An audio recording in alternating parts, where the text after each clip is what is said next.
Welcome everybody, it's round 2 of the New South Wales Motor Racing Championships here in Victoria. Yes, the New South Wales contingency have come down south to Victoria to compete this weekend. We've got a whole host of New South Wales categories, but a couple of categories, including what we're about to see, have the Victorians joining them in a combined grid, and it's set to be an absolute cracker. It's improved production under 2 litres. I'm Dan McCarthy. Alongside me, a man who knows this category like the back of his hand. You'll be very familiar with him if you watch the Victorian improved production series. It's Steve DeFries. Steve, great to have you alongside me for this. Good afternoon, Dan. Thank you for having me. Good afternoon, everybody. And yes, welcome to Winton. What a beautiful day to go motor racing here in northeastern Victoria. I couldn't have picked a better set of weather conditions myself. I remember this event last year for the New South Wales Motor Racing Championships. It was round 1,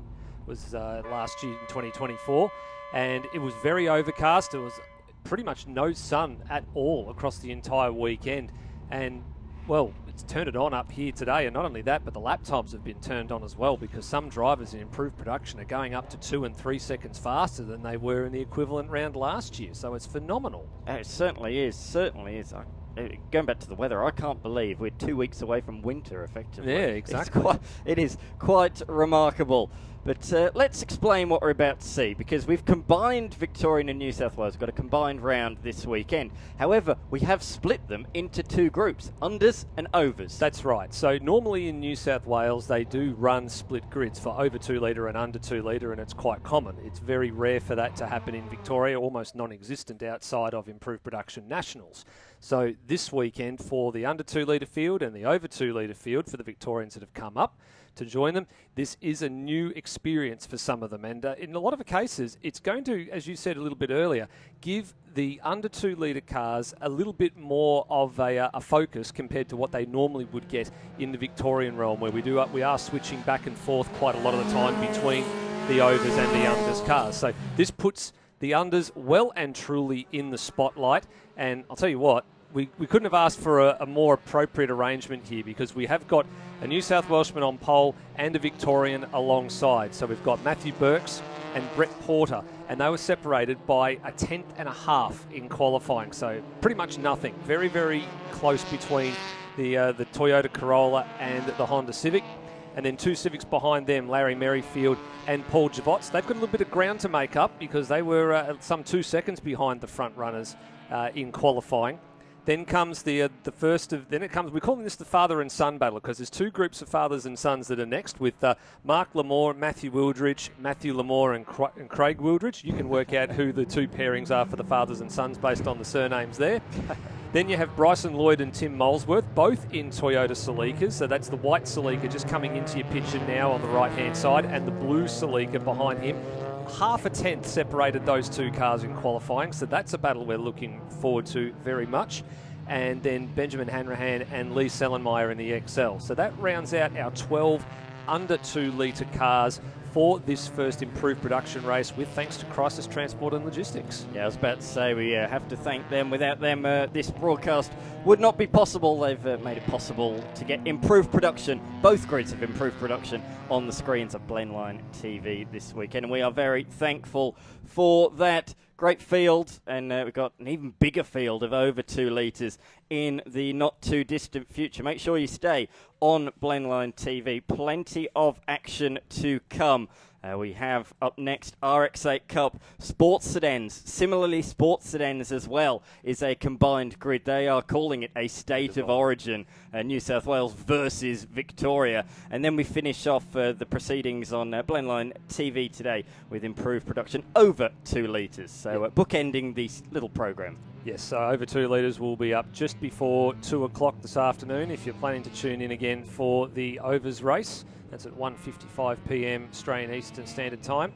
And for the moment, the focus on the 12 under 2 litre cars taking up the grid. Good quick form up as well by the looks of things. So that's important when you have these timed races, because the time starts from the minute you leave the pit lane and the amount of time you waste taking to form up on the grid is time you have lopped off your race, so it means you get less laps. So nice tight group of cars here, shouldn't be too much longer before we get going.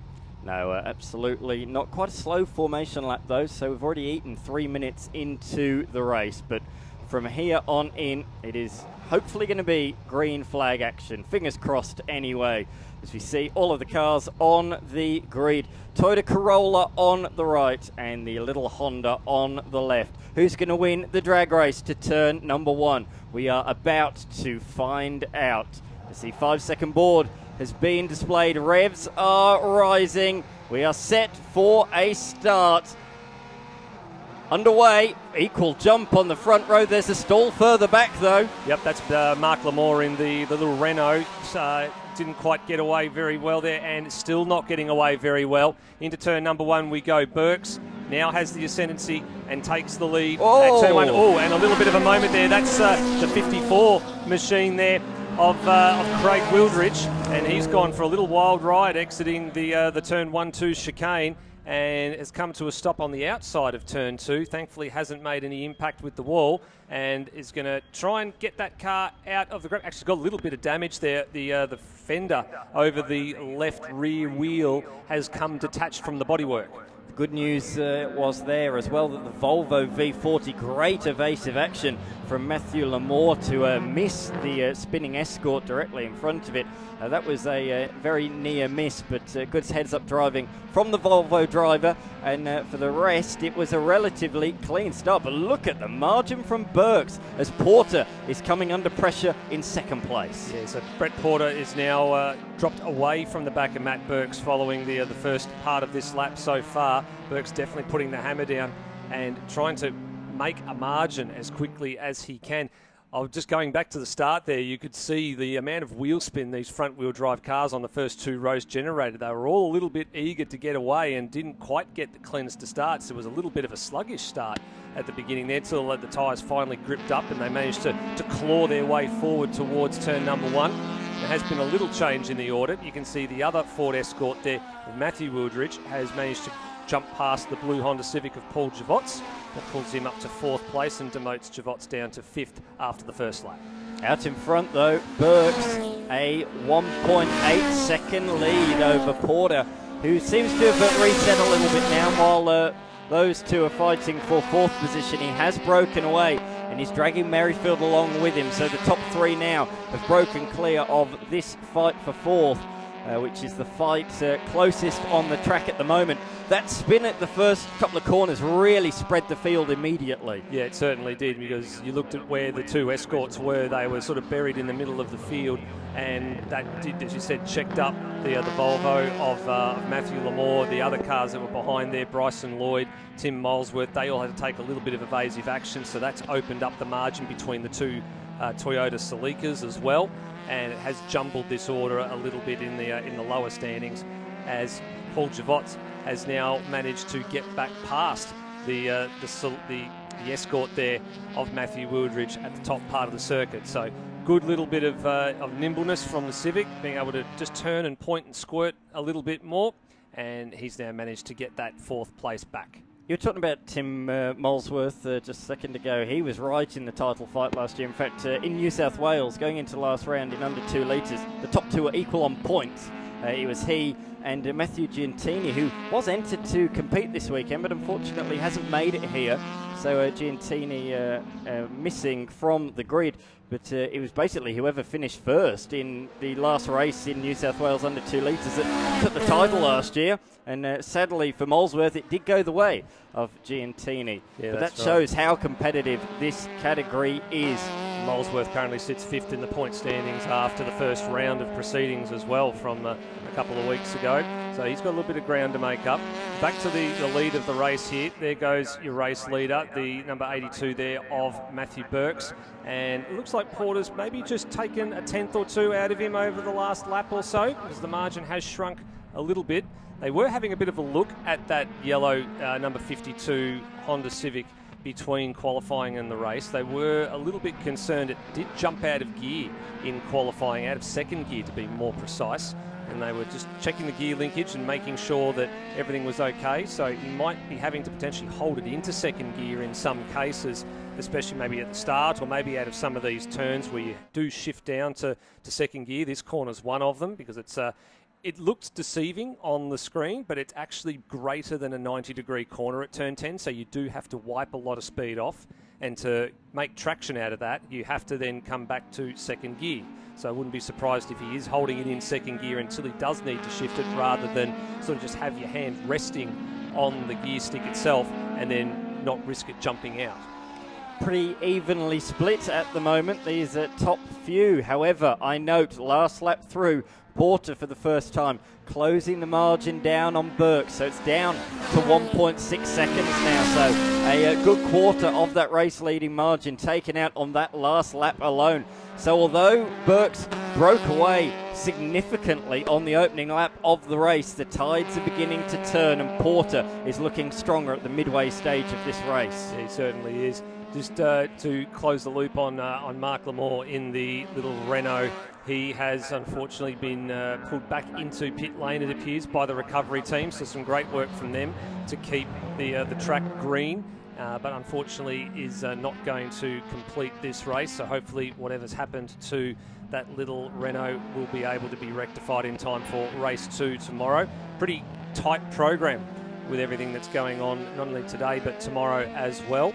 So they have got overnight, thankfully, to rectify that issue. But if it happened tomorrow, there would be quite a very short turnaround time to be able to get any little gremlins rectified in time for right between race 2 and race 3. But we'll leave tomorrow for tomorrow and focus on today at the moment. And we're focused on the D&D radiators machine there for a little while of Brett Porter as he tries to close that margin down. Let's go a bit back further in the field. This is the Volvo you spoke about, Matthew Lamore in the number 19, and he's chasing here the Nissan Pulsar, the number 12, which I think that's Ben Hanrahan, who is just ahead of him. Now, as you said, Matthew Lamore was inconvenienced by the little moment for Craig Wildrich at turn 1 on lap number 1. Took some great evasive action, but he started ahead of those two Ford Escorts and has now got to make his way back through the field, and he's got to make his way through Hanrahan first, and then you can see the next group of cars, which is the two Celikas of Tim Molesworth and Bryson Lloyd, are almost the full entire front straight away from the two cars on screen right now. Here we go up the inside for the Volvo, late on the brakes, gets it done, nice move. A lot of curb usage there at turn 1 as well, that helped the cause. Yeah, I think that was just trying to get it stopped, just turn in and hope for the best. But no, that was a well-judged manoeuvre from the driver of the Volvo V40. It's great to see a Volvo V40 on the track. Love to see unique cars. There's been quite a few of them over the years in improved production. I remember there was not only this car, but I think one of the New South Welshmen that came down to Phillip Island one year actually had a Ford Sierra at one point as well, sort of done up in the a Labatt style livery. But they're the ones that you like to see, the ones that you don't see all that often. I mean, we see the Civics and the Commodores and the Ford Falcons and things like that, but it's those unique cars, the ones you look at and go, what on earth is that? And then it sort of grabs your attention from afar, and that's what that Volvo does. What I like, a notable difference is Victoria in the over 2 litres has gone down this sort of Holden V8 route, whereas over in New South Wales there is so much variety. The racing is equally as good in very different ways, but in New South Wales in particular, a huge amount of variety in both unders and overs. That's right. We're going to see that coming up in over 2 litre as well. There's definitely some quick cars in both New South Wales and Victorian camps that's going to take part in the other race coming up in about an hour's time, just in the same fashion that there's equally some quick cars here in this race. So Larry Merrifield is now dropped behind Matthew Wildridge's Escort here, and now you've got Molesworth is still a little bit stuck behind Bryson Lloyd at the moment, but those two Celikas so well evenly matched, and Merrifield now looking down the inside at turn number 3, got his nose in there, now got himself alongside for turn number 4, leaves plenty of space for Matthew on the outside. That's good fair racing, and Matthew gives him the room back, and they continue on to turn 5.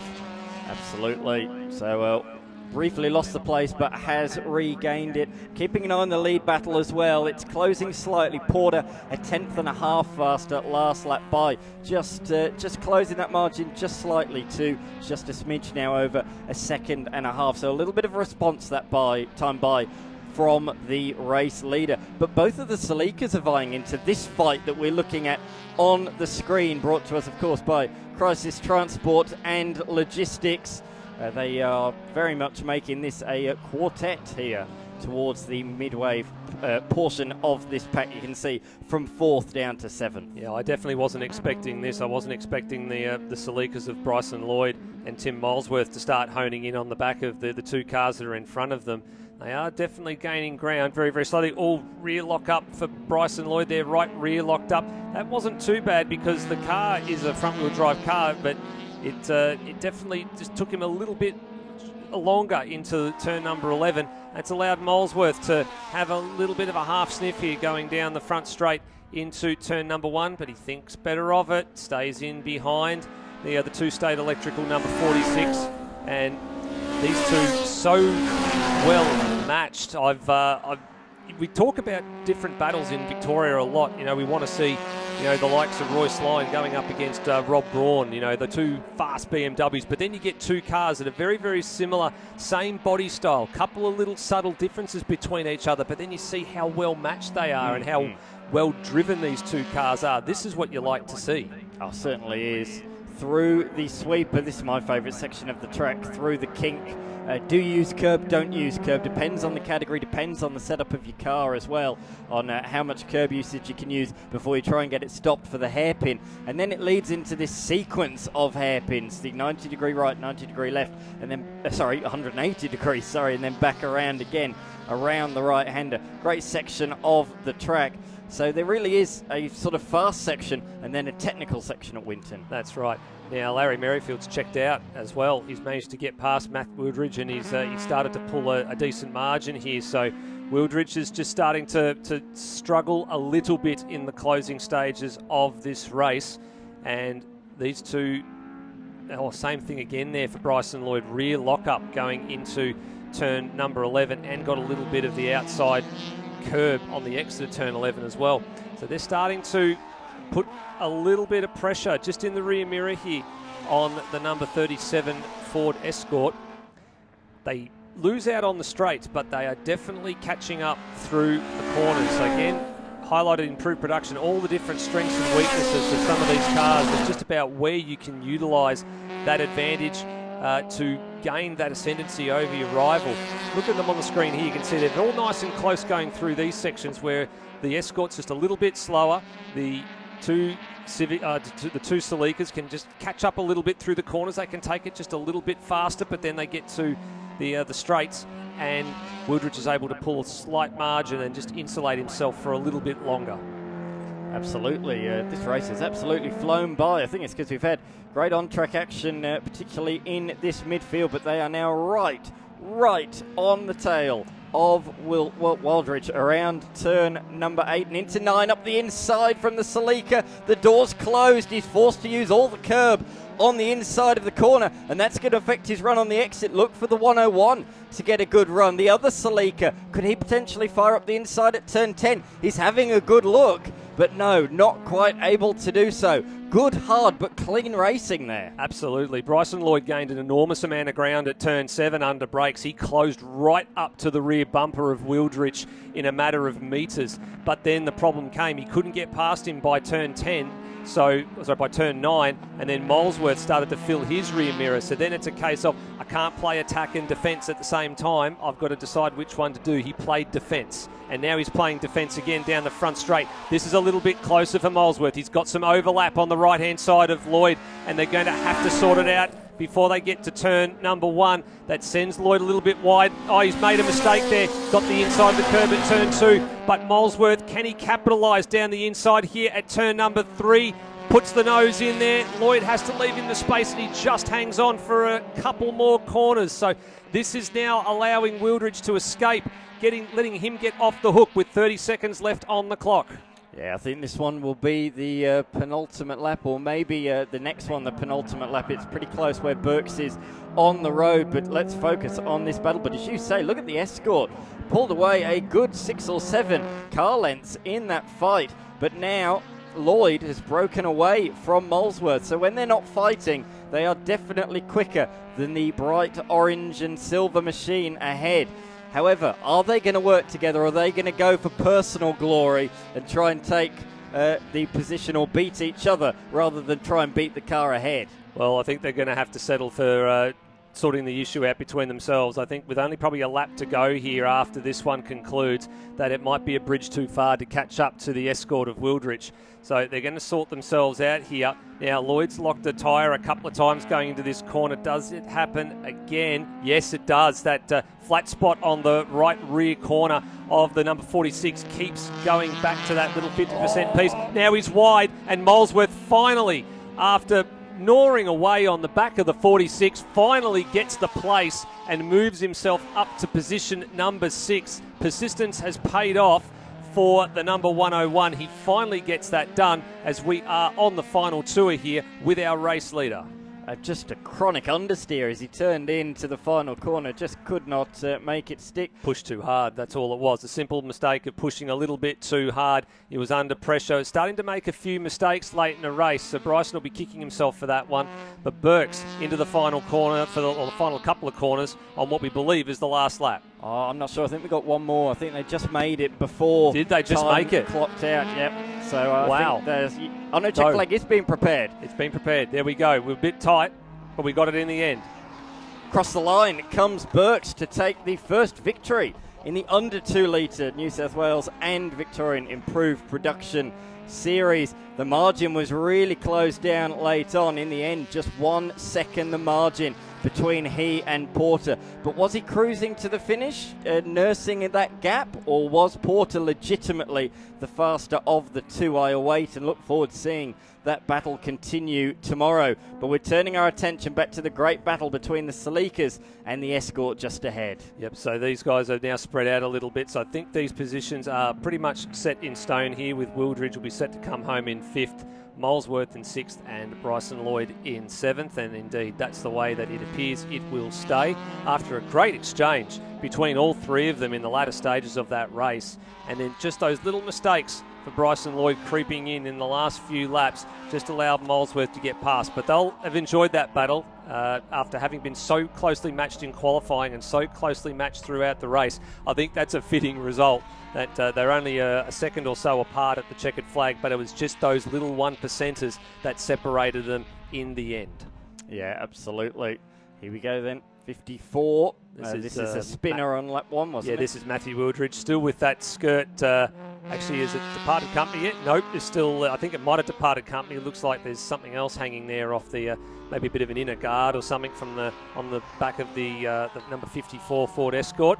But he's managed to get home there. So a little bit of running repairs for Craig Wildridge in time for tomorrow. And then the only other car that has taken the flag is the little XL, number 327 of Lee Sellenmeyer. But also noticing that the Volvo of Matt Lamore didn't make it to the flag either. Yeah, and it didn't come into pit lane, so it must be out there somewhere on the course. But yeah, I noticed that he missed it. He late on in the race. Yeah, did not complete the final lap. So he completed 9 of the 10, and is on the final lap something has happened to him. We're actually just waiting to see. There's a few recovery vehicles moving around. We might get an idea of where he actually has come to a stop. He's not in our immediate line of vision. But that settles the first race for the under 2 litre improved production for Crisis Transport and Logistics, with Matt Burks, a 1 second victor over Brett Porter, who had the fastest lap of the race, and a big margin, 30 seconds back to Paul Javots in 3rd. Thanks very much, Steve DeFries, for joining me in the box for that one. We'll see you in the not too distant future for the over 2 litre improved production race at 5:22 local time. So 1:55. That is not too far away at all. In the meantime, though, we've got RX8 Cup, and then it's the Vic versus New South Wales Sports Sedans after that. So I'm going to take a quick break in the commentary box. Up next, as I say, RX8 Cup.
RX8 Cup rolling out onto the racetrack for their first race of the weekend. Brought to us by Scott Property Group.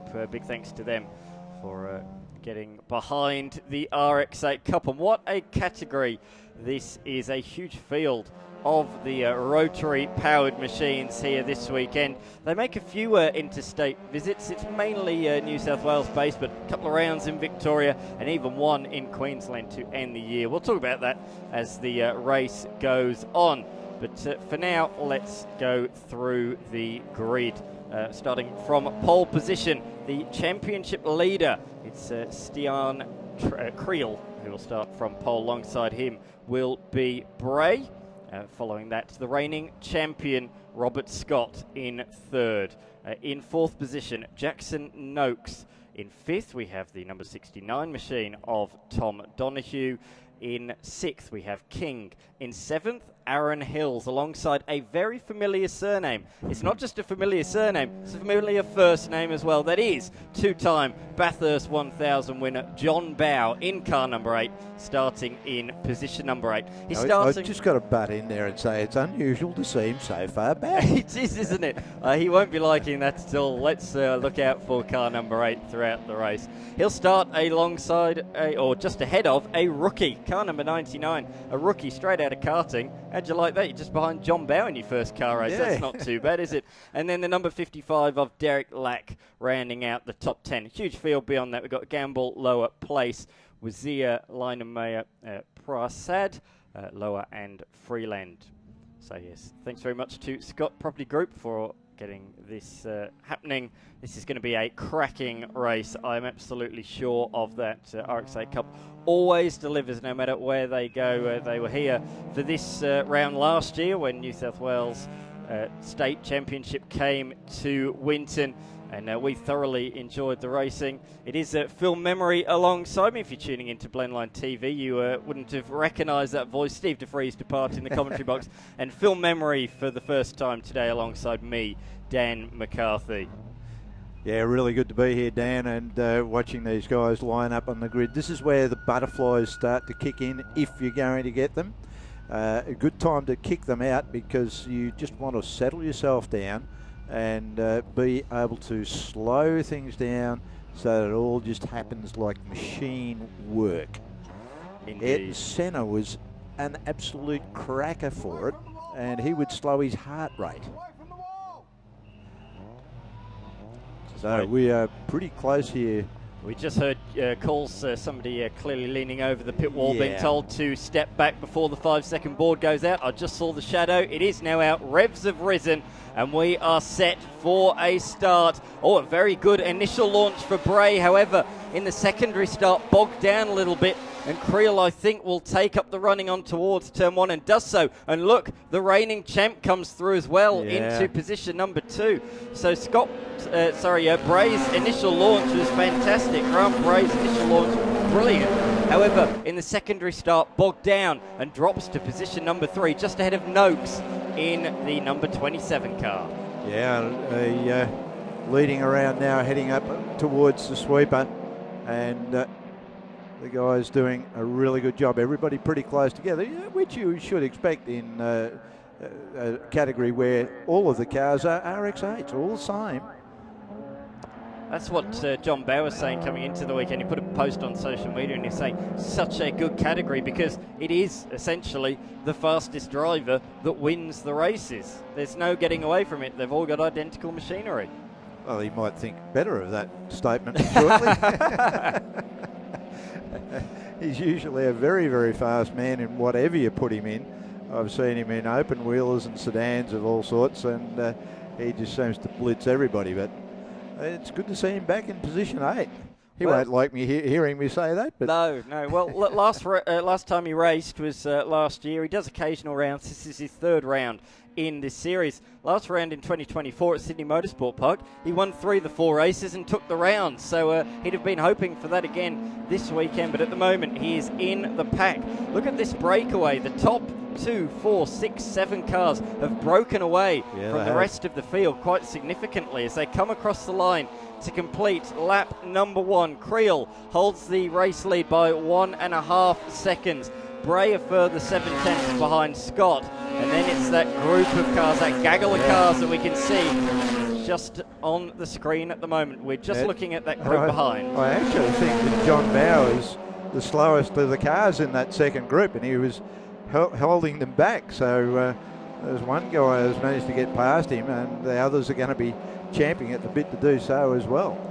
Yeah, absolutely. He's now being attacked by the number 55 machine. That's Derek Lack in the JDT-sponsored RX8. He's looking left, looking right through the sweeper. He's not going to find a way through there.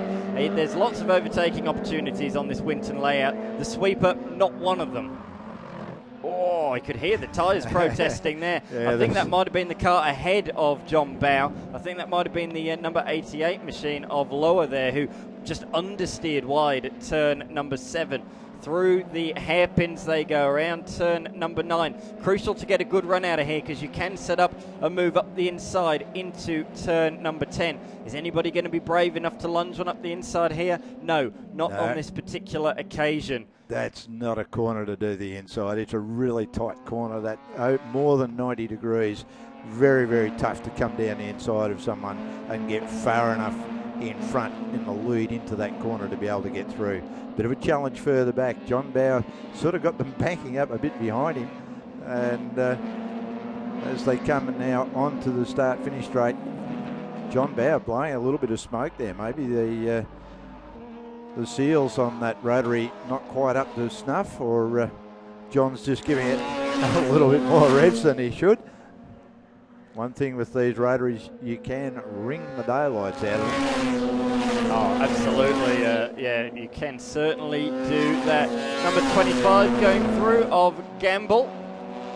And he has competed in several rounds of RX8. So good to see him out there on the circuit in this one. Creel extending the margin last time by fastest lap by over a second on the driver behind Robert Scott.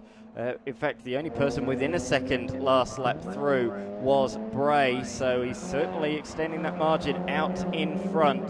2.7 seconds now the margin, and Bray, look, is only 400ths behind Scott. But we're turning our attention to the fight a little bit further back between the number 80 machine of Maisie Place and Gamble just behind. Really good there as they come around the corner onto the back straight there. Nice and close between 80 and 25 as they head up that back straight. Bit of a gap in front of them. Oh, nice move. Tried to go down the inside there, but as I say, it's a really tough one. You compromise yourself badly on the way out of that corner. And there it is. You can see that bad entry, and the green car just gets the gap, an extra gap down that back straight.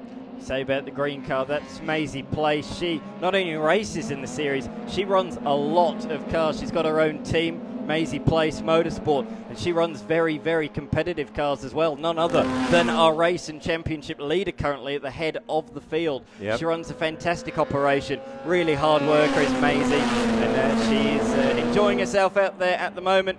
She'd probably like to be a little bit further up, and she's normally towards the pointy end of the field, not had the greatest of starts in this one. Sits in position number 12 at this point in time. Well, really, when you look at them out on the track, they're not all that spread out. Okay, there's probably we got about half a lap really between the leader and the tail ender, so that's really pretty good. We've got a few laps in and a bit of time down, so pretty good stuff there. Back on Johnny Bow there. He's trying to get a little bit more speed out of this car. A wily driver, knows how to cover his lines, and look at that line. He just covers the line beautifully into that right hand or onto the back straight. There's no way you're going to get it down the inside of him there.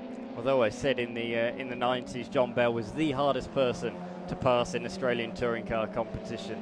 And I was just seeing it there in the middle sector alone, just the way he places the car. Yeah. He certainly knows a thing or two, and he's done a few laps around this track over the years. Of course, after retiring from V8 supercars, he moved into Touring Car Masters, a stalwart of that category for so many years. Recently stepped back from full-time competition, but still races in GT4 cars, in RX8 Cup, and even a couple of weekends ago in the Bathurst 6 Hour as well. Yep, and it was not that many years ago. I saw him in a March Formula 1 car at Phillip Island Classic, and he just left everybody else for dead.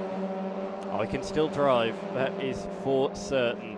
Out in front, Creel continues to set laps faster than those behind it by some margin. The margin now out to over 5 seconds, 5.1 seconds ahead of Robert Scott in the Scott Property Group machine just behind. Here, though, is that great gaggle of cars in the midfield. Some really, really nicely presented cars. In fact, a large majority are. The number 27 Absolutely. of Jackson Noakes certainly springs to mind. He finished in the top 5 of the championship last year. He's in 4th position at the moment. He and Scott were the 2 highest placed returning drivers this year, so Noakes will be looking to improve on that top 5, maybe make it a top 4 or top 3 in the championship. Yeah, this why year. not? Yeah. Love the flames out the we always back. get some flames out of the RX7s, don't we?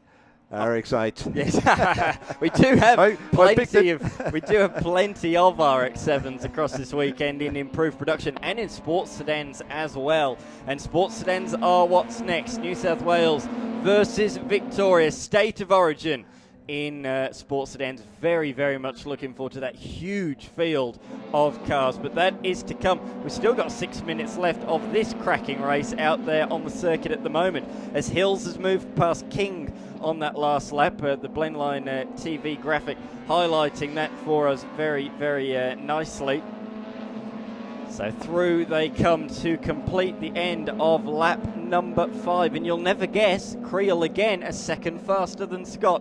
So from here, he can very much cruise that home. Oh, a problem. That's definitely a problem for Gamble. He's slow on the pit straight.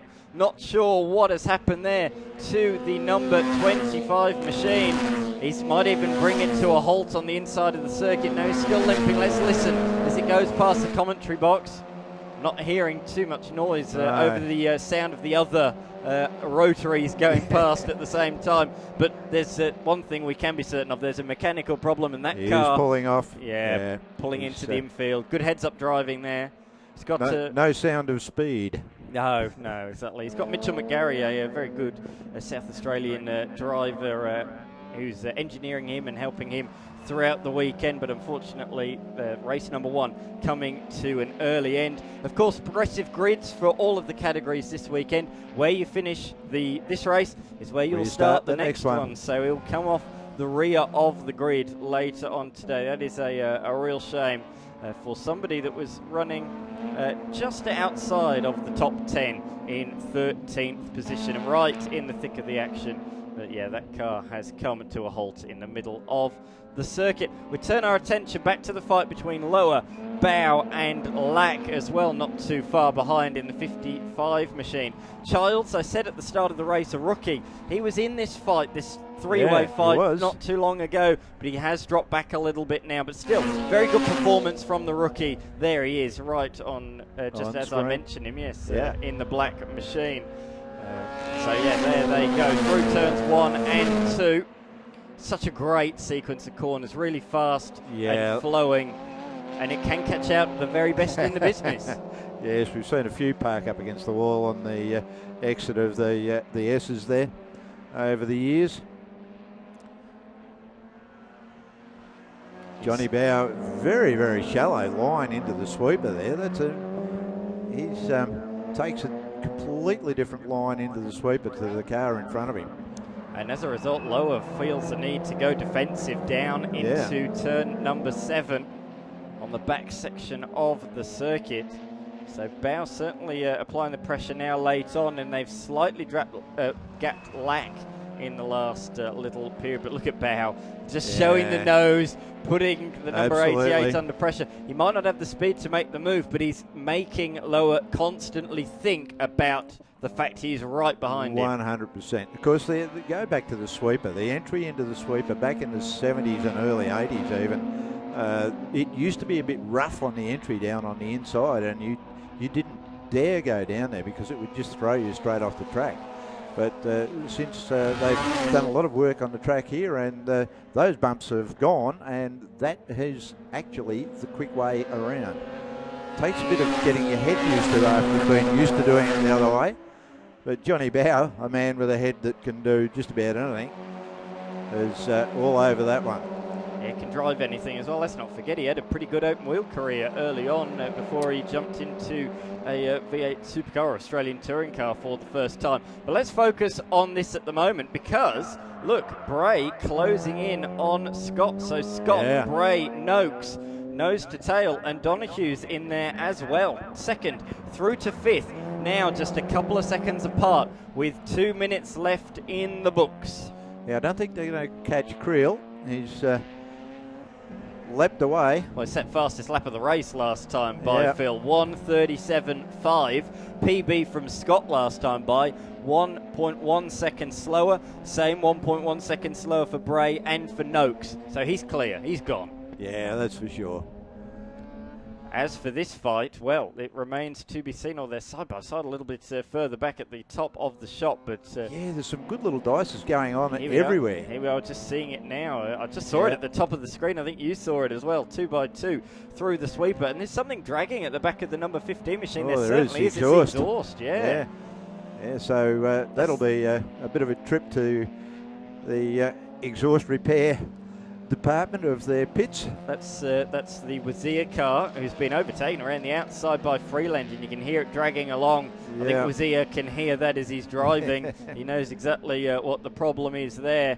So I think he's taking it maybe a little bit easy. Certainly staying away from any curbs, that's for sure. Yeah, that would be a wise manoeuvre.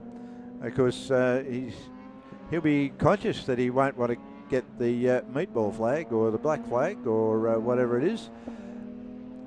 Yeah, he's still circulating, but you don't want that thing to come flying off and go through the air. That's the number 88 of Lower, who was in that fantastic battle with John Bow. So he's come to a stop on the exit of turn number 1, or has he? No, he's got it refired again. So not sure why he's so far off. He's miles off the circuit. Yeah, maybe a little bit of ambition, overtaking ability, and the braking area into turn 1. He needs a passport to get back onto the circuit, but he has made his way back on, and he's back underway, just ahead of the number 66 machine. So of Lower, the other Lower out there on the race circuit, the father and son combination. So that does mean, though, that he has lost 6 places, unfortunately, there. Put him well back. Here is car number 22 of Creel. The championship leader won all of the races in round number 1 and looks set at the moment to win round number 2's opening race. Car stopped on the backside of the circuit. I think that might be Lower, is it? I'm not 100% sure. But you reckon that was Lower again, do you? It might have been. I didn't quite see the number. So. Through goes the race leader on what is now the final lap of this motor race. Yeah, big gap, and Creel doing a fantastic job. Fastest lap of the race again last time by 1:37.4. And we can see now 10.8 seconds over that chasing group of Scott, Bray, Noakes. And they've gapped Donohue last time by. He's now 1.8 seconds adrift of what is now a 3-way fight for position number 7. But you can't speak fondly enough of the job that this person has done starting off in season 2025. That is for certain. Brilliant job in the opening race here of the RX8 Cup today. Won all 4 at the opening round at Phillip Island a couple of months ago, and a couple of corners to go to make it 5 from 5 to start the season. The reigning champion, no answer to him. Robert Scott in second position has been more looking in his mirrors in this one than what is ahead. I think that's the exhaust trailing that you might have heard there on the Blendline TV live stream. Creel using the curb around the final corner and the run towards the checkered flag. Checkered flag is waving. Creel slaloms across the line. He's delighted with that victory, and rightfully so. Dominant display to kick off the RX8 Cup round this weekend at Winton Motor Raceway in country Victoria. Second place has gone the way of Robert Scott. Bray in third, Noakes fourth, and fifth for Donahue. And look at that, a final lap change. King moving up to sixth ahead of Hills. And then we await John Bow, who should be next across the line after the late demise of Lower. And you were right, Phil. It was Lower, I think, that came to a stop again. So parked out opposite here on the inside of the field on the approach up to the sweeper there. So I don't think it was a coincidence. I thought it was a weird off at turn one. So clearly there's some mechanical issue with that car. The rest of the field come across the line. That was pretty close in the end. That was Maisie Place, Lindmayer and Lack all crossing the line within 1 second of each other, ahead of Lower and Pressard as well. Great race, that one. Lots of little battle packs, no matter where you looked, whether it was towards the front or towards the middle of the pack. There were a lot of battle packs, plenty of action. Lots of stuff going on, and no interference from the weather. What a cracking day we've got here at Winton Motor Raceway. It's absolutely perfect for motorsport. It's the middle of May, apparently. Somebody told me. I find that hard to believe, quite frankly. You can see the campers over the backside of the circuit. There's heaps of people camping this weekend, enjoying their travel down from New South Wales. But great way to kick things off in RX8 Cup. We said about the great battles. One person that was not in a battle for a moment was our race winner, Creel, taking it in the end by 12.3 seconds. Fantastic drive from him. There's a couple of cars to recover, so we're going to take a quick break in commentary. On the other side of this, we have Victorian and New South Wales sports sedans. It's the state of origin on the other side of this.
Very quick turnaround here at Winton Motor Raceway, as we can see New South Wales and Victorian sports sedans heading out onto the circuit, with thanks to Advanced Car Carriers.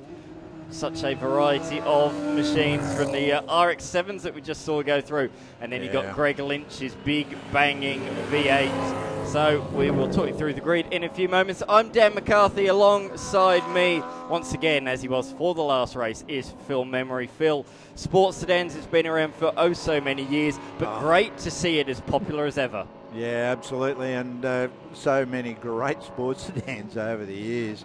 I remember being at Sandown, and the Camel filters, if I can mention that, Rover of Brian Thompson just brought the entire grandstand to its feet as a big challenge between Alan Moffat and some of the other guys that were down there. That was a super impressive event. But then I'm talking of quite a few years ago, Dan, probably before you were born. Couple of marked cars on the front row of the grid. Jeff Taunton and Stephen Lacey will start from positions 1 and 2. A very, very fast and agile BMW from third. That is the Matt Sims E36. Darren Hossack, a former National Sports Sedan Series winner. He is back this year, racing in the Victorian State Series, and he's got an RX7, a bit different to what we're used to seeing him in. He will start out of fourth ahead of Graham Gilliland, and the number 3 machine of Michael Rowell in another Mark/Innovation race car. Greg Lynch out of 7th. He was racing in South Australia last weekend. He's made the trip, just like me, over here to Winton. He will start ahead of Aidan Munger in a Nissan Silvia. Sallard, and this car on the screen out of 10th, that's McLeod. Beyond that, we have John Ipolotto, Pro, the number 121 machine from New South Wales. That is a Toyota Supra. Then we have Koning, Cleland, Collins, Brown, Harwood, Jackson, and Davidson. We're going around for a second formation lap. So one warm-up lap complete. Now we're going for a formation lap because we're going to have a rolling start. Yeah, really interesting to... I've, on a couple of occasions, been lucky enough to be the safety car driver in rolling starts. And it's quite daunting when you've got a whole heap of V8s behind you, thundering and bellowing away, and you're there trying to control your own adrenaline, and the last thing you want to do is make it blue in the safety car as you're trying to clear the track. So great job by all of the people here that are doing the work at Winton Motor Raceway. You say about a safety car, Blue MotoGP just a couple of weeks ago, the safety car had an accident at, I think, the Circuit of the Americas, so happens to the best of them. Oh, it was all the tariffs, you see. Let's not get into that. Let's move swiftly onwards to New South Wales and Victorian sports sedans racing. Those 2 innovation race cars at the front of the field. The green machine, Jeff Taunton, a familiar name to many, I'm sure, always competing in everything, whatever he can in his innovation race car, and he's always at the front as well. And alongside him, the New South Wales champion, Stephen Lacey. So he's certainly got the very best at the front of the field. Very interested to see what Hossack can do in the number 5 car, that RX7 from 4th. Is this just its second competitive race meeting? It did do the Malalar Historics not too long ago, but this is its second competitive race meeting. The first one was plagued by mechanical issues. There it is, the number 5 car. Hopefully, mechanically anyway, a much smoother weekend. I'm interested to see what it can do pace-wise. Lovely flames out the exhaust there. As they come down the straight, all forming up to take this rolling start. So Taunton, the green machine, Lacey, the red innovation race car. It's an innovation race cars 1-2, but who's going to win the drag race towards turn number 1? We're about to find out. The lights have gone green. Very, very, very equal jump on the front row of the grid. Taunton the Litre under brakes at turn 1. He wants to be the full car length ahead for the switchback, and he is. Around the outside, though, the RX7 of Hossack has taken position number 3. And a good start as well from Greg Lynch. He's not only got past Roll, he's also up the inside of Graham Gilliland into turn number 3. And Gilliland, 2 wheels dropped off the side of the road. So Lynch takes that place. Gilliland able to keep it together and manages not to lose any further positions, although he's under immense pressure from Rowell as they go through the sweeper. He's got cars left and right lining up at the moment, and McLeod's moved up several places as well, including on the number 3 around the sweeper. They go and into turn 7. Good start there from the number 72, a perennial front runner in the Victorian Sports Sedans Championship.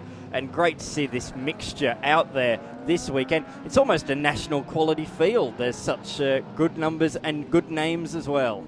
Absolutely. Gilliland, they're getting those wheels out in the dirt. That was hindered his progress there for quite a bit. And seemed to block the traffic a little, but he's coming back. Certainly is. Lights ablaze on the front of the Greg Lynch car. That isn't a V8 supercar. It might look like one. Very, very good tribute livery, that is for sure. But that is not an actual HRT car from the 90s. That is just a tribute livery. However, it goes as fast, if not faster, than the actual car did back in the 90s.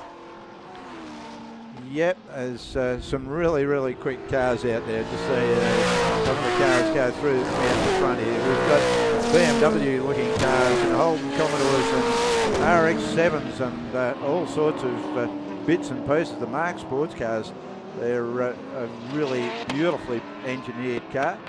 You see a few of those out there with their various body styles.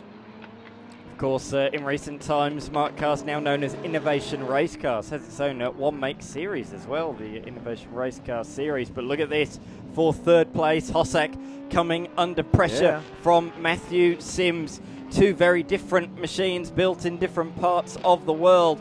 But these are true sports sedans, aren't they? They certainly are. Hossack pulls a bit of a gap as they head up the old back straight, turns it left, a little bit of a under rotation of that left front under the braking into that corner. Lights it up down the back straight and pulls a little bit more gap on the BMR. In recent times, sports sedans, we've seen a lot of people just buy either ex-V8 supercars or innovation race cars, and that's what I was referring to, that these are old school sports sedans, very much just the body shells that's the same as the original car. Nothing else the same. I mean, look at the flames flicking out the side of the number 5 machine. This thing sounds absolutely glorious. Doesn't matter how it sounds though at the moment, because it's being overtaken. Sims slots it up the inside, slides on through. Very nice pass up the inside. Made that look very, very easy. And a very, very well executed pass. And good, pulls a good gap heading up into the sweeper. What can Hossack do in trying to make a comeback? I don't think he's going to have anything on it. Hossack's car looks to be a little bit sluggish in a couple of spots around the track. Or Lynch going defensive on Gilliland, and it cranked sideways on him there as he flicked it around turn 6. This is where the little Mazda is going to come into its own. Where can he get through though? The problem is if he doesn't do it here, there's a bit of a straight and he's going to lose a lot of ground.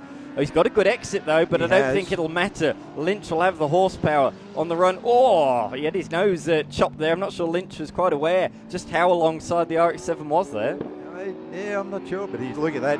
He did the perfect. Made him brake too late. He's out-braked himself into that left-hander onto the extended track. Oh, we've got one stopped out on track. That's Monga. That is Monga.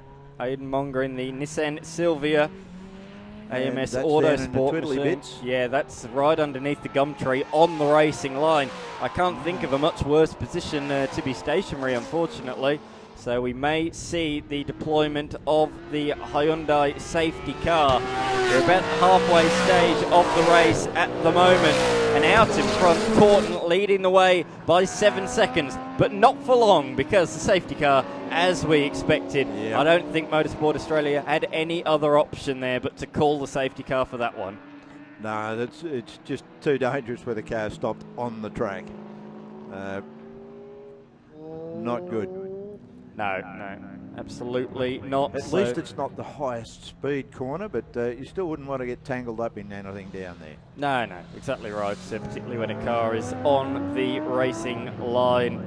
We've already lost a few already, as you can see. Roll, Salad and Jackson, all non-starters then in this one. Yeah. So down to 16. I did see, we saw, didn't we? We went down in the lane earlier on today. There are a couple of these sports sedans with engine changes going on and all sorts. So clearly a couple of cars not quite ready for this one after issues in qualifying earlier today. But the good news is, we said it earlier on today, this is the only race of the day for all of these categories. They do have overnight. Overnight, they can look, Dave. If they worked overnight last night, they can do it again tonight. Yes, exactly right. So hopefully we'll see those three machines back on the Winton Motor Raceway circuit tomorrow for a whole day's full of racing action on the screens of Blendline TV. With action kicking off bright and early. We've got the same categories as we have as well. Improved production under 2 litre, RX8 Cup, sports sedans and over 2 litre improved production. And as well on premium, Blendline TV Premium. If you go on the Blendline website, you can also watch production touring cars, Formula Ford and Formula Race cars as well on Blendline TV Premium. So lots of categories to sink your teeth into here at Winton this weekend. They call it the nation's action track, and we're very much delivering. We are. Look, it's a great track to be at. Trackside, you can see 99% of the track from just about 99% of the track. yeah, you're right. It's well, you go to a lot of the other tracks and you cannot see all of the track.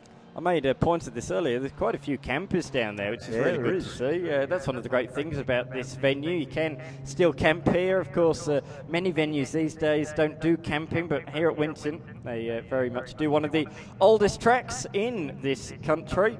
Opened back in 1961, if memory serves me correctly. I think you're doing better than me. I can't remember the history of those sort of dates, but I used to be out at Barjag, which is a nearby place out of Benalla, and they moved from Barjag to here, and it's just grown on from there. Barry Stylo originally laid out the track sitting on a grader. And he did a good job. Then later on set lap records. Yes, yeah. In the faux pas, if I remember correctly. And that car's still getting around the faux pas, so it's a single-seater open wheeler with a 6-cylinder Holden high-power grey motor in the back of it. Yeah. So this is round 2 of the New South Wales Sports Sedans Championship. Round 1 took place at Sydney Motorsport Park in late March. The round was taken out by Steve Lacey, so no surprise to see him towards the point end of the field. However, coming out of round 1 in second place was Jackson, who unfortunately has not made the start of this race. So that's pretty significant there. That he has not made the start on the Victorian side of things. This is round 3 of their series, having taken part in a couple already. So Polsina leading the way in that series, but not here this weekend. So that opens the door for the likes of Greg Lynch, John Opolotto and Ben McLeod as we have gone back racing. Yeah. 2 marked cars leading the way. Taunton from Lacey. But Lacey has certainly pulled the margin on Sims and Hossack behind. Yeah, great job, and good to see a nice clean restart there. Ooh, nice move there coming from 72, being McLeod, who's moved up. He was a bit further back there earlier on, I think.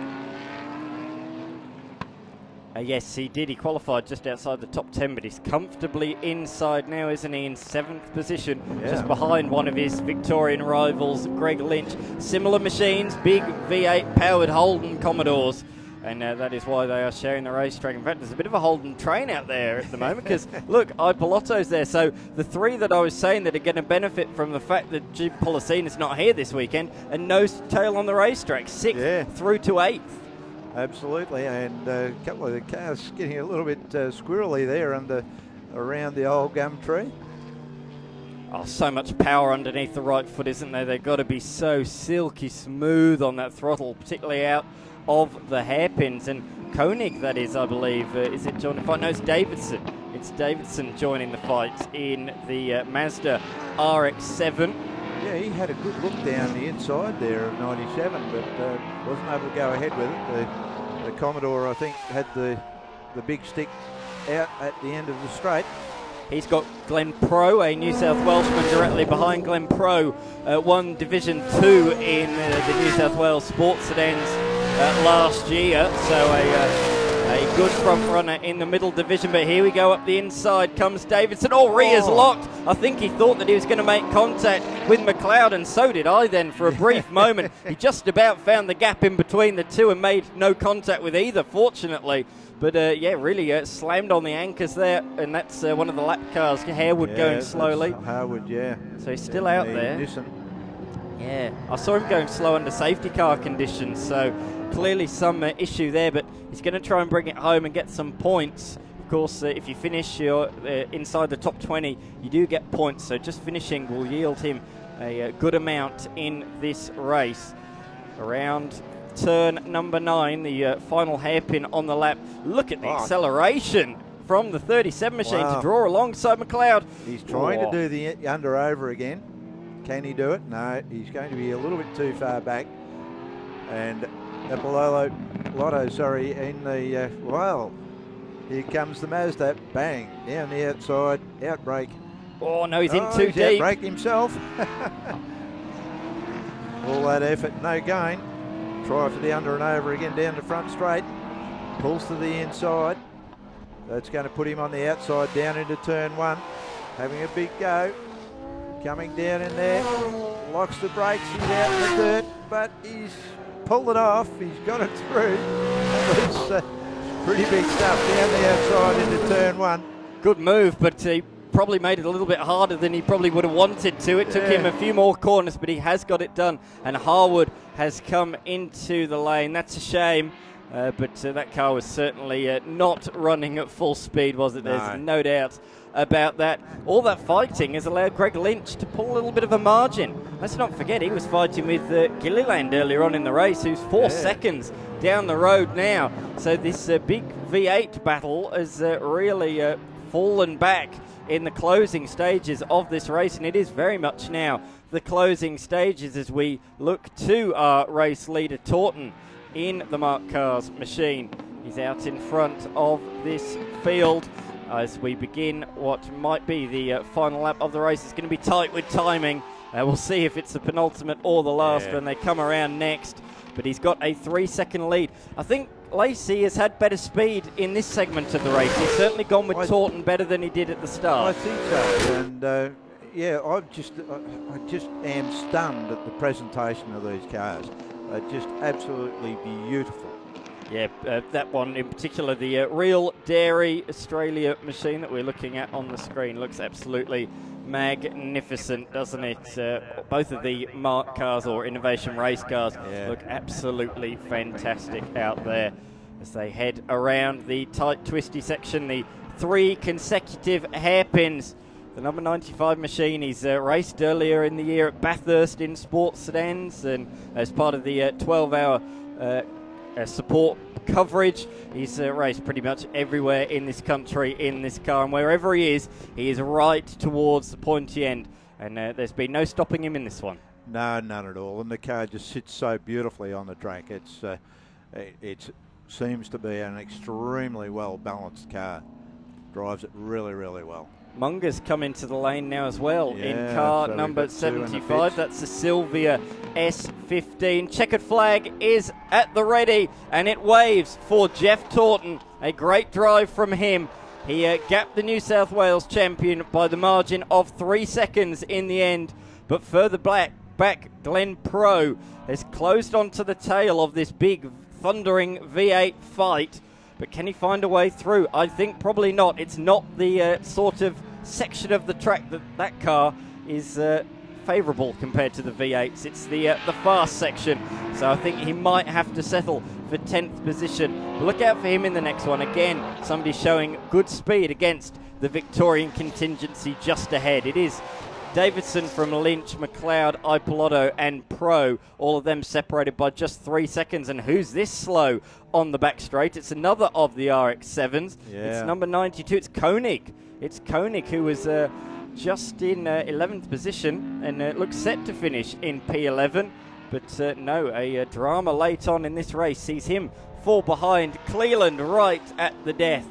So he steals position number 11 in the 333 Mark cars, the Generation 1 Mark car, the Mazda 3 bodied machine. Beyond that, we have Brown in the Mitsubishi, car number 18, and Collins, number 87, the Mazda RX-7. So many RX-7s. Yeah, we've got a lot of the Wankel-powered vehicles here this weekend. Certainly do. Great drive, great race. The New South Wales and Victorian Sports Sedan State of Origin, with thanks to Advanced Car Carriers. Cracking race, that one. Looking forward to seeing them for 2 more editions here, hopefully on a sunny day. It looks scheduled to be very, very sunny here at Winton Motor Raceway. Jeff Taunton taking the victory in the end by 3 seconds from the New South Wales champ, Steve Lacey. Sims coming home in 3rd, ahead of Darren Hossack and Graham Gilliland. We're going to take a quick break in commentary, and I'll be back on the other side of this with improved production over 2 litres. We'll be back in a moment.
Welcome back. Over 2 litre improved production is heading out onto this racing circuit for their first race of the day. I'm Dan McCarthy. Alongside me once again for improved production, it's Steve DeFries. This is a huge field and a great field of cars. Certainly is. Just over 20 cars for the over 2 litre class this weekend. Unfortunately, there's already been a few gremlins that have gone on in the qualifying session, resulting in a number of drivers having to try and make some hasty repairs to vehicles. Sadly for one, it means the pole sitter, Andrew Butcher, who set a stellar lap, he was the only driver sub 1 minute 31 in qualifying. That car developed a mechanical gremlin during its last flying lap, and they haven't been able to get that car fixed. It appears that's terminal. So disappointing that the pole sitter's not going to be able to take the start because he does like this circuit. That unfortunately means for him that everybody moves up one spot behind him. That means it puts the number 11 of Danny Timewell, the VF Commodore, on the pole. Next door to him will be Mick Hazelton in the RX7. Yes, beyond that, we have Lenthal in position number 3, McLennan in 4th, Tutton and Engel, a bit of variety in there. Lenthal in a BMW, McClellan in the big V8 powered Holden. Certainly is something that's in the Holden there. Then you got Royce Lyon in the BMW, very rapid BMW. Matt Logan in car number 41, the Mack Trucks entry there, and then Greg Young in an HSV R8 behind him. Then John Perkins, Bruce Henley, Shane Williams. The RX7 and the RX8 fans are getting their money's worth here this weekend, not only in improved production but in sports sedans and the RX8 Cup. It's been great to see a lot of rotary power here this weekend. Brett Harris, David Vincent, Travis Campbell, who's in a 2.4 litre Honda EK Civic. A little bit different to have them in the overs class. Normally you'd see the Civics in the unders, but the engine means that it steps up into the over 2 litre capacity class. And then rounding out the field, we've got Mark Tutton, Anthony Martin, Chris Bodale in a Falcon, Mark Erzman in the Subaru, Luke Valentich in the little HSV VXR Astra, and then off the back, Craig Caspers in the number 83 RX7 there as well. He actually had to facilitate a gearbox change overnight. He was still going this morning, so he missed qualifying, but he is the last car officially on the grid. Just waiting to see him come into shot. There he is, right there, and we'll be set to go in a matter of minutes. Two cars very different on the front row of the grid. Who's going to win the drag race towards turn number 1? Quite a slow formation lap there. 3 minutes, over 3 minutes has already elapsed. But thanks to Crisis Transport and Logistics, we're about to get things going in over 2 litre improved production. Revs have risen and the lights are out. Oh, good initial launch from Hazelton, but bogs down Timewell. The better second launch, somebody stalled there. Looks like it might be Brett Lehman who may have stalled on the grid there on about row number 4. So not good news for the number 97, the Icon Tiling Machine. He's stabled with Danny Timewell, who leads this race, heading out of turn 2 down to turn 3. Hazelton right in his wheel tracks. Then comes the number 144, Scott Tutton. So good start for him in the Evo. He was a white blur off the line. I couldn't even work out who it was. He had a blinding start in the all-wheel drive Evo and is already up to position 3 number spots gained. 3. Yeah. 3 spots gained. 2 spots gained actually, because he moved up one already on the grid. Lenthal fights back though at the sweep. A great move, opportunistic, and makes it stick. And McClellan now up the inside, sticks it through at turn number 7. They're going to be side by side on the exit of the corner. And in fact, the Evo's being muscled out. Look at Line. Didn't qualify as highly as I expected, but he's already racing to the front of the field. Yeah, very handy, this little BMW. Just turns and points and squirts. It handles very well, but he's a little bit wide there off of turn number 9. That makes him vulnerable down here to turn 10. But he should still be able to nip up the inside. No, he actually elects to concede. That's a little bit of a surprise. I would have thought the BMW would have been a bit more nimble under brakes, but decided to pull back and have another go a little bit later. In fact, he lost the spot then, all but briefly, to Tutton, and he now gains that back at turn 11. Certainly a gun young driver, isn't he, Royce Lyon? I first saw him in E30s a couple of years ago, and he really stood out to me as a great talent. He does good things in the 86s as well, but recently moved into improved production racing, and he really has taken the fight to the big V8s in the first couple of rounds of the Victorian Championship. Yeah, he certainly has. Got his first win last time out at Calder Park at the end of March. So definitely got a feather in his cap. He's had a few wins and he's had a few downsides as well, but that's all part of the learning curve in grassroots motorsport. You've got to take the good with the bad some days, and he's having a good start to this race so far. He's the number 43 of Matt Logan, Stephen Engel in the Evo behind him as they head up through the sweeper for the second time. And Logan's moved up to 8th, from 8th to 7th, so that's a change of position since they started this race. And have a look at this, Mick Hazelton, he's really keeping Danny Timewell honest here. These two were only separated by 0.4 of a second in qualifying, despite the fact that these cars are so vastly different. So this is a great exchange. Timewell is not getting off the hook here anytime soon.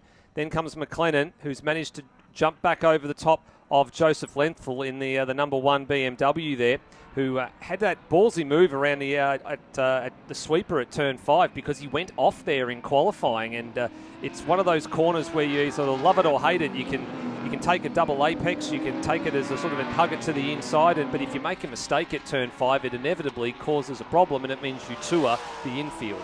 Yeah, you don't have a small off at turn 5, do you? Here at big Winton? off. You go quite literally paddock bashing over the grass. It's caught out some of the very best, though, over the years. Hazelton looks like he falls back here, and he does. The gap over a second at the end of that lap. But watch, by the end of the middle sector, he will be right back on the tail of time. Well, there's a problem. David a car Vincent. off the track. Yes, so David Vincent's had a moment somewhere. That looks like it's at the last couple of corners, is it? Or is it? Oh, no. And there's been another instant while we were looking at the recovering David Vincent. Ian McLennan's had a moment on the exit of turn number 4. Royce Lyon slipped through, I tell you what, probably by the barest of margins. And Lenthal has been shown the door at turn number 5 as well, as McLennan tries to keep that big, heavy Monaro on the track. Yeah, great heads-up driving by Lyon. You can see he's very race fit and was aware of what was happening, and yeah, snuck through by a hair's breadth. Lenthal now trying to take advantage. The New South Wales champion from last year did that through sheer consistency. Just plucked away, got points week in, week out, race after race, and that paid dividends at the end of the season. He might not have been the fastest every race, but he was certainly the most consistent, and that earned him the title last year. But at the moment, he's coming under pressure from the Evo of Tutton, who's looking to the outside. He'll look for the crisscross here. He'll try and get the cut back up the inside for the last corner, but not able to do so. Lenthal was wise to that one. Yeah, he certainly was very wise to that one. He had a poor exit off of turn 10, and that allowed the Evo of Tutton to get alongside him going down the run to turn 11, but positioned the car beautifully, defended well, just took a little bit more brake pedal into turn number 11. That just checked the Evo up and allowed him to hold position to avoid, as you said, looking for that cutback. It took away the opportunity for that to happen. Look at him soaring away at the wheel. You can see the white gloves. He had to have 2 bites at the cherry there going into turn number 3. Campbell Logan's not too far behind as well, and I think he'll be one to look out for. So he not too far behind at all. He's in the number 41 machine. PB lap last time by, just a couple of tenths off those, battling ahead. So importantly, Brett Lehman, who stalled at the start here, has managed to get going again, the number 97 machine, but he finds himself down in 15th place. He's on the tail of Craig Caspers, who we said started from the rear of the grid after that gearbox change overnight, and again this morning, who's found himself up to 14th. And looking at the back here of Brett Harris down the AU Falcon, and he's going to get this done down here at turn 7, and Lehman's going to try and follow him through here, but it puts him on the wrong side for the next corner. But Brett's wise to what's going on here, and he allows the faster car to go through. And this is something that I really liked when Dave Cox and Mark Lamore, the 2 presidents from the 2 respective states that were here this weekend, got together with all of your competitors this morning and said, we don't want to see rubbing, know who you're racing and make sure you give the space. And all 3 of those things happened right there. And that's what you want to see in improved production racing. It's a non-contact sport. You want to make sure that your car goes home straight with as little work to do on it as possible after the weekend's finished. Yeah, absolutely. We just saw a couple of tribute liveries on a couple of those machines, but now we're focusing on the number 22 of Tony Martin as Logan. I was saying look out for him. Unfortunately, Logan has just come into the pit lane. So just as he was beginning to close up, he has pitted 3 wide down towards turn number 1. Who's going to come out on top there? It's going to be the number 97 of Lehman. Yep, just a little bit more legs in a straight line for number 97, and they were just rounding up the 772 machine there. That's the Civic that we're talking about inside. Before. Yep, late minute lunge. That's got to be careful for Craig there because he had his nose cut off here at this round last year when he came together with Andrew Butcher at turn number 1, and he probably won't like me reminding him of that this weekend, but that resulted in both cars ending up out of the race after that incident happened. A little bit further up the road, you've got Shane Williams. Oh, that's quite tight there going into turn number 7. Did he get that move done? I'm not 100% sure if Shane Williams did, but he needed to get that done because his good friend Craig Caspers and Brett Lehman were closing in on him. No, Williams hasn't got it done just ahead. He is still trying to get past the number 24 machine there, belonging to, actually the 24 is Shane Williams. He's trying to get past the number 5 there of Greg Young. Last time through, leaders just coming across the line. The lead margin is down now to 7/10 of a second. Hazelton took 3/10 out of Timewell's race lead, so that fight might be back on once again. I thought Timewell had all the answers in the mid-stage of this race, but towards the closing stages, Hazelton is firing once again. And there's a lot of time to go too, still a full 6 minutes, so there's the better part of 4, maybe 5 laps to go, so this is quite the journey still to go. Like, we've only completed 5 laps, and unders who were doing similar times out in front to the leaders, they got 10, so better part of 4 to 5 laps still to go, so a lot of time for this lead to change hands. Now this group is closed up here. Greg Young's just managed to get a couple of car lengths extra or so on Shane Williams, who's returning to the category after being out for about 2.5 years, he was telling me, since he pulled that car out of the shed. Had a little bit of fuel filter drama yesterday, had to dive into Repco and get a couple of extra parts for that car and get it up and running again, but doing quite nicely. Might be a bit rusty, as he says, but doing well.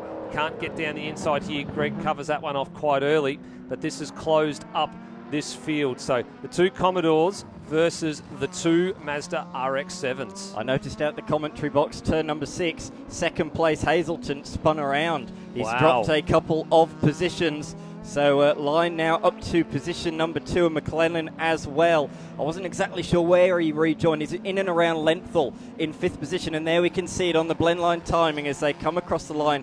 Hazelton now down to 5th position. That's a real shame. Just when he was closing in on the race leader, he's made an unforced error and thrown away a top 2 finish. Yeah, just about a second behind Joseph Lenthal in the BMW, who's moved up to 4th in all of that little exchange. This is getting quite willing now. Shane Williams is coming under siege here as the number 97 of Brett Lehman goes through, finally gets through. Craig Caspers might be through here on the outside of turn number 1, and Williams concedes defeat there and tucks back in behind there the HES Racing at number 83 of Caspers. Good to have Craig Caspers back out again as well. Good to have, as I said earlier, good representation by the Rotary men this weekend. So you've got the 2 on screen here.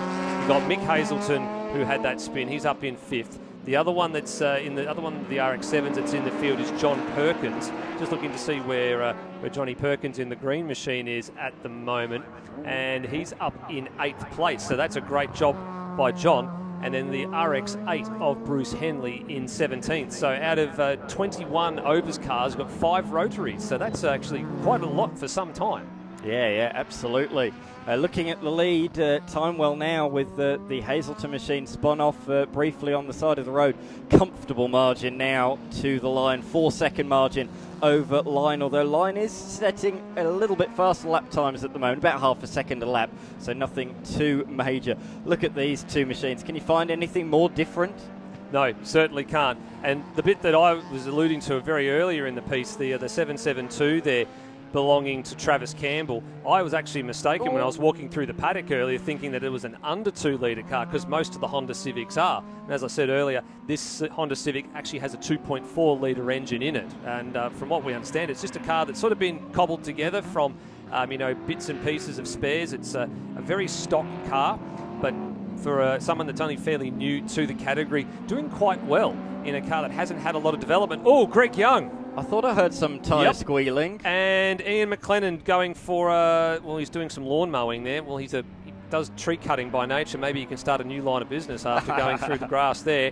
But is he missing something off the front of his car there? He's lost the lip. Yeah, he's lost the lip. He's lost the front chin spoiler there. So he's gone for a wild excursion then if that's come off. I think that will be as a result of firing off the road at turn 5. I reckon he's gone off, and then it would have ripped as he's bottomed out on the grass. He's rejoined otherwise unscathed, but that will certainly cost him a couple of tenths a lap. You see in Carrera Cup, don't you? That's probably the most respective of that in terms of when they lose that front lip, which they often do, hitting curbs quite often, and they lose half a second a lap, something like that. So he'll certainly be getting a bit more understeer. This is probably the best track to have that, though. Not too many long, fast sweeping corners. That's right. And I mean, the opposite thing is in Carrera Cup, there's a lot of development work that goes into the bodywork and things on there as well, whereas it's not so proficient here. Yes, it does help a little bit, but it's not ultimately significant enough. But he's now dropped behind not only Hazelton, who had the spin earlier, but he's dropped back behind Joseph Lenthal too. So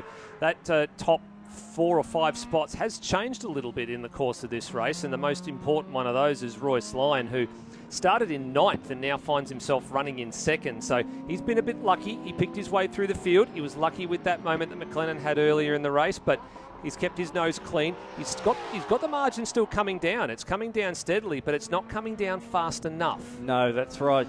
Lyon came in qualifying into the pits pretty early, and I thought there must have been some issue. I didn't get a chance to chat to him during the lunch break, but clearly they've resolved whatever that was, because he is absolutely flying out there. He hasn't got the fastest lap of the race. That does belong to Hazelton, who has recovered back to position number 3 now. However, I don't see him getting much higher than that.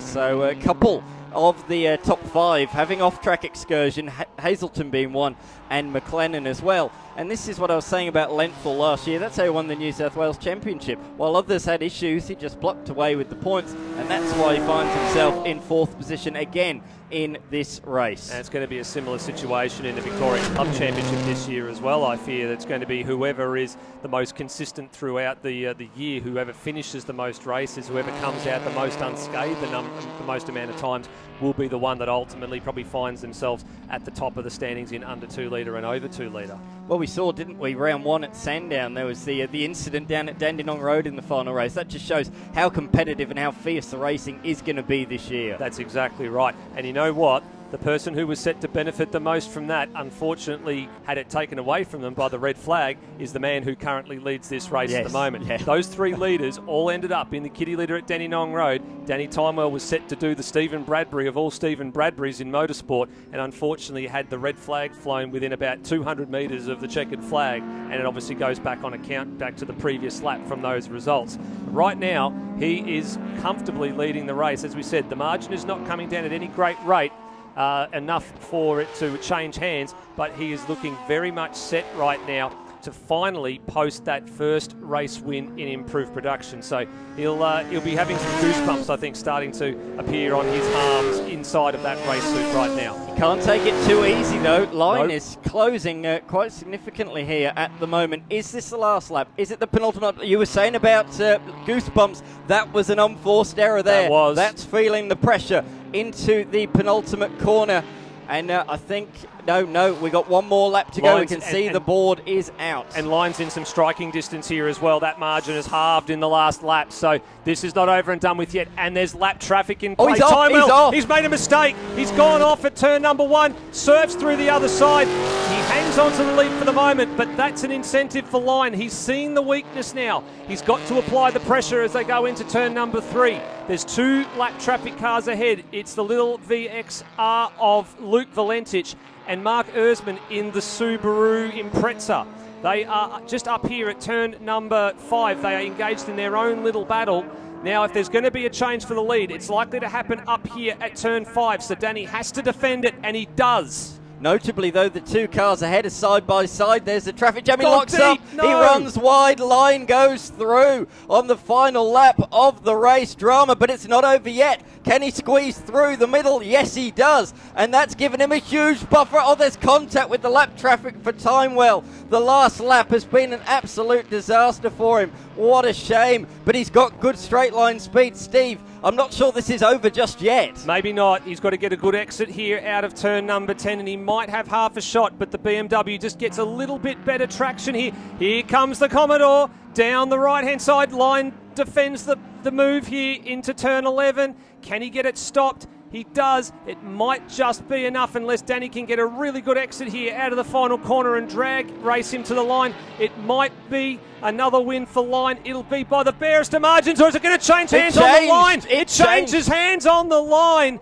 by absolutely nothing. So Timewell manages to fight back after a couple of, well, as you put it, Dan, unforced errors. One was minor, one was very significant, and somehow he digs deep and he finds a way to get that win out of the last corner and probably by half a car length. Incredible. The official margin, 0.186 seconds. As they came out the final corner, you said, I don't think he's quite close enough. I thought, oh, it's going to be very close. And it was. He did it right at the end. Just as they plucked another gear, he found a bit more horsepower from his much bigger engine, and through he came. The margin in the end, absolutely nothing. What a thrilling finish. Have a look at this. Craig Casper's throwing down the gauntlet very, very late here to Mark Tutton in the number 78, the Commodore, the tribute livery that's in the field this weekend. Can Casper stick his nose up the inside? He's not quite close enough to get there at turn number 12, but he probably won't have the horsepower race here down the front straight, and it'll be Tutton that manages to hang on to what was a good little exchange right there at the end there. Mark actually comes home in 11th place, and Shane Williams actually managed to gazump them all. Remember, they passed Williams earlier on in the race, so Williams again has fought back. He's had a better car over the longevity of this race.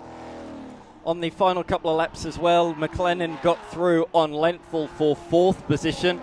Tutton in 6th, Engel, Lehman in 8th, Perkins and Williams. There's a couple of changes as well late on at the tail of the top 10, with Tutton falling outside the top 10 late on in that one. In the number 78 machine, a slower lap towards the end there. So lots of drama from start to finish. But what a thrilling finish that was. There's been some great ones already this year, both in New South Wales and Victoria. We combine them together and you get something like that. Well, that's two great races for improved production today. The first race only won by a second with the unders, yes, and this one won by less than 2/10. So I'm really looking forward to what the other two races for both overs and unders have in store for us tomorrow, because if these two races today are anything to go by, we are going to thank Crisis Transport and Logistics a lot for broadcasting this, because this has been sensational to watch. Yes, it certainly has, 100%. Thank you very much, Steve DeFries, for joining me for that one. If you're tuning in on Blendline TV, this does conclude the broadcast for today.